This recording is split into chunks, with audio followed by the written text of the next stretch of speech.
ये अक्षय तृतीया मतलब एक अक्षय मुहूर्त है। आज के दिन कोई भी शुभ कार्य किया जा सकता है। आज के दिन किसी मुहूर्त की विशेष जरूरत नहीं है। हर अच्छा कार्य आज की तिथि पर, क्योंकि ये तिथि अपने आप में पवित्र है। इसकी शुरुआत कहां से हुई, इसकी एक कथा है छोटी सी, उसको सुनते ही फिर आगे की चर्चा हम सुनेंगे। कहां से शुरू हुई अक्षय तृतीया, क्या महिमा है, जरा सुनो। एक गरीब ब्राह्मण रहा करते थे और एक गरीब ब्राह्मणी, मतलब पति पत्नी, पंडित जी और पंडितानी जी। एक गरीब ब्राह्मण और गरीब ब्राह्मणी, दोनों में बड़ा प्रेम था। पति पत्नी दोनों बहुत प्रेम से थे, पर गरीबी इतनी थी कि ना रहने को छाया थी, ना खाने को पेट भर रोटियां, और एक और बड़ा दुख था, उनके कोई संतान भी नहीं थी। ना पुत्र सुख, ना आर्थिक सुख, ना पारिवारिक सुख। गरीब थे तो कोई रिश्ते नाते भी, गरीबी में समय बिगड़े तो अपने भी भूल जाते हैं। आपका समय अच्छा होगा तो शादी ब्याह के निमंत्रण आपके घर में दूर दूर से आएंगे, और समय बुरा होगा तो अपने भी आपको निमंत्रण नहीं देते, बुलाना उचित नहीं समझते। तो गरीब पंडित जी और गरीब पंडितानी थी, उनका इतना गरीबी में गुजारा था कि अपने भी भूल गए, पुत्र भी नहीं हुआ। सब प्रकार से खाने के लिए पेट भर भोजन नहीं था। पानी बरसता तो सिर छुपाने की कहीं जगह नहीं थी। बेचारे दोनों भीगते रहते। एक दिन क्या हुआ कि उनके नगर में वशिष्ठ जी का आगमन हुआ। वशिष्ठ जी कौन? भगवान राम के गुरु। जब वशिष्ठ जी आए तो पंडित पंडितानी को पता चला कि गांव में एक बहुत बड़े साधु आए हैं, वशिष्ठ जी आए। तो पंडित जी से कहा पंडितानी ने, ब्राह्मणी ने कहा कि हे ब्राह्मण, गुरुजी आए हैं, एक बार जाके पूछ लो कि गुरुजी हम गरीब कब तक रहेंगे और कितना संकट है हम पर। ऐसा क्या हमसे पाप हो गया, क्या हमसे गलती हो गई कि हमारे पास खाने को रोटी नहीं। तो पंडितानी ने जब कहा, पंडित जी ने कहा ठीक है, आज हम गुरु जी से पूछेंगे कि अपन लोग इतने गरीब क्यों हैं। अब गुरु जी वशिष्ठ जी आए गांव में, तो दोनों ब्राह्मण ब्राह्मणी गए। गुरु जी प्रणाम। वशिष्ठ जी थे। वशिष्ठ जी त्रिकालज्ञ हैं, सब जानते हैं, राम के गुरु है ना, जानते। आओ ब्राह्मण आओ, ब्राह्मणी बैठो। वशिष्ठ जी ने बिठाया, आसन दिए, बैठो। क्या हुआ? ब्राह्मण बोले कि गुरुजी हमारे कोई संतान नहीं है, बताओ कि हमने ऐसा क्या पाप किया कि संतान नहीं है। हम बड़े गरीब हैं, चलो संतान नहीं है तो कम से कम पेट भर रोटी तो मिले। ना तो पेट भर रोटी है, ना सर छुपाने के लिए कोई घर है। गरीबी जरूरत से ज्यादा अथाह। देखो गरीबी हो ठीक है, एक टाइम भी पेट भर भोजन मिलता हो, ये भी एक गरीबी है। दोनों टाइम आप पेट भर के खाएं, पर और कोई व्यवस्थाएं ना हो, पेट भरा हो तो भी गुजारा है। पर सोचो कि पेट भर भोजन भी ना मिले, तो इससे बड़ी गरीबी क्या हो सकती है। ब्राह्मण ब्राह्मणी बोले, गुरुजी हम बहुत गरीब हैं, पेट भर रोटी नहीं है और संतान भी नहीं है। आखिर हमने ऐसा कौन सा पाप कर लिया कि हमें भगवान इतनी बड़ी सजा दे रहे हैं। और दोनों पंडित पंडितानी, ब्राह्मण ब्राह्मणी बहुत बड़े भक्त थे, भगवान में अपार श्रद्धा थी, पूजा पाठ खूब करते थे। अब सवाल खड़ा हुआ कि हम तो पूजा पाठ भी करते हैं, हमने तो किसी का दिल भी नहीं दुखाया, हम तो किसी का गला भी नहीं दबाते, हम तो झूठ भी नहीं बोलते, हम तो चींटी को भी नहीं मारते, फिर भी हमारे जीवन में इतना दुख कैसे आया महाराज? बताने की कृपा करें। तब वशिष्ठ जी बोले, हे ब्राह्मण, हे ब्राह्मणी, आप लोगों ने इस जन्म में कोई पाप नहीं किया। आप लोग इस जन्म में तो जन्म से ही पुण्यात्मा हो, पर ये जो आपको मिल रहा है, ये आपके पिछले जन्म का ही फल प्राप्त हो रहा है। महाराज, क्या पाप किया हमने पिछले जन्म में? तब वशिष्ठ जी ने कहा कि तुम दोनों पति पत्नी पिछले जन्म में बहुत धनवान व्यक्ति थे। आप पिछले जन्म में वैश्य परिवार में थे। कौन थे? वैश्य, बनिया। और आप दोनों बहुत धनवान थे। पिछले जन्म में भी आप दोनों पति पत्नी थे। और आपके पिछले जन्म में 3 पुत्र थे।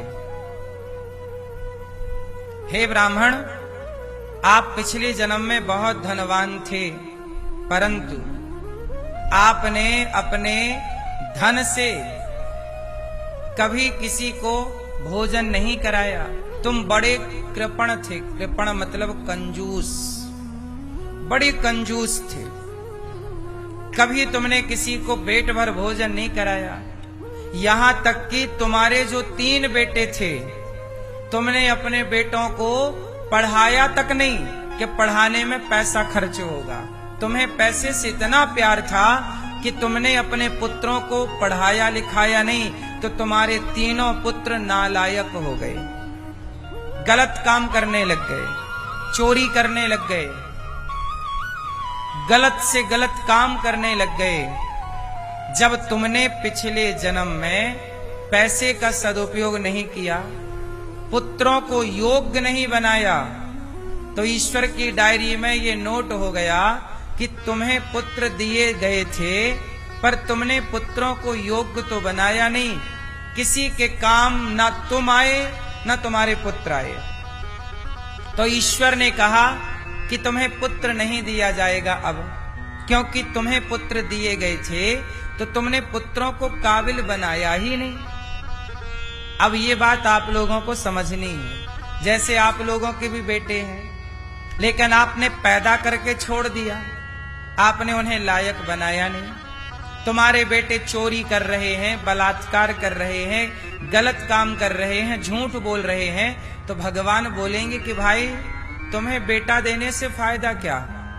समाज में चोरी ही तो बढ़ेगी। तुम्हारा बेटा शराब पी रहा है, नशा कर रहा है, चोरी कर रहा है, गलत काम कर रहा है, बलात्कार कर रहा है, बहन बेटियों को छेड़ रहा है, तो इस संतान से देश का भला तो नहीं हो रहा है।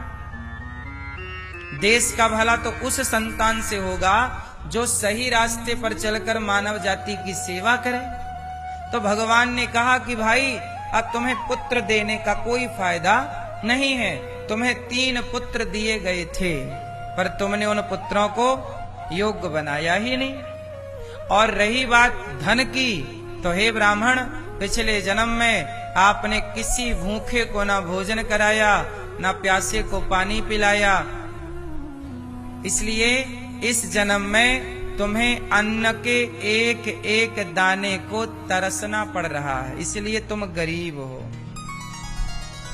अब ब्राह्मण रोने लग गए, हे महाराज, ये तो मेरे पिछले जन्म का पाप था, इस जन्म में तो मैंने कोई पाप नहीं किया।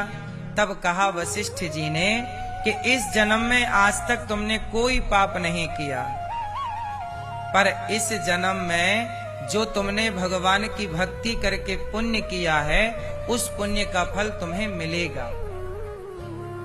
ब्राह्मण ने कहा, ब्राह्मणी ने कहा कि हे गुरुदेव, ये बताओ कि पिछले जन्म में जो मेरे से गलती हो गई, पाप हो गया, अब ये बताओ वो पाप कटे कैसे? भाई अब गलती तो हो गई, अब क्या करें? अब बताओ क्या करें? तब वशिष्ठ मुनि ने कहा कि अक्षय तृतीया आ रही है।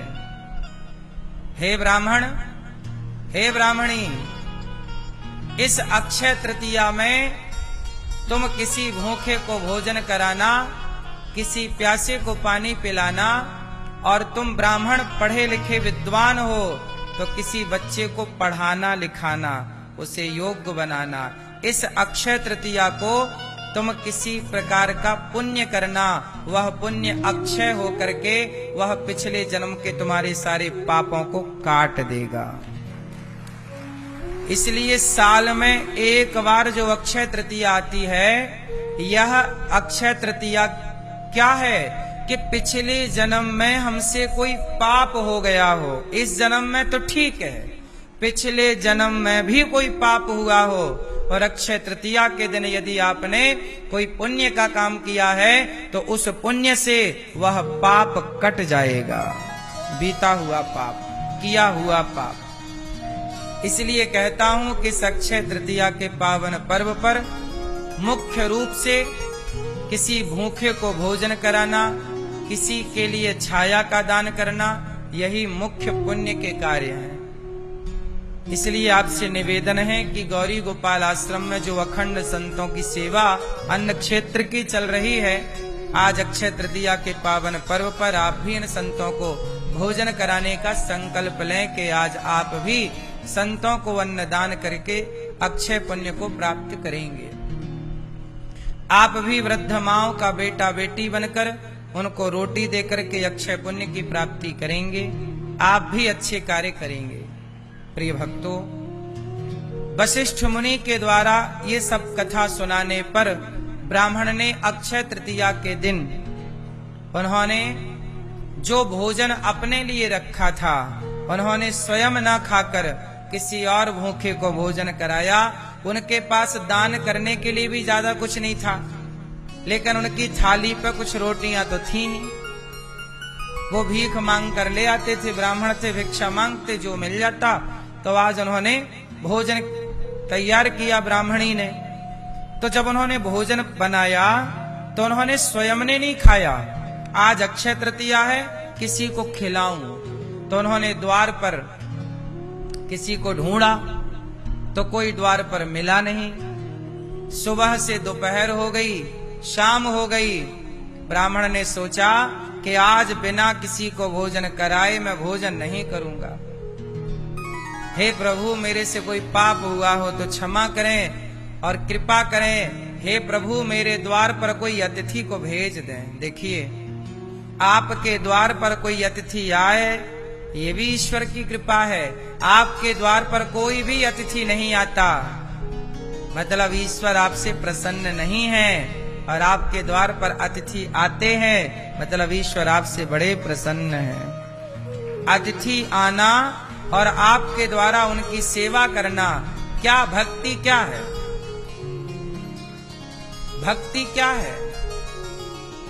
अरे, हम आपकी सेवा करें, हम आपको संतुष्ट करें, यही ना भक्ति है।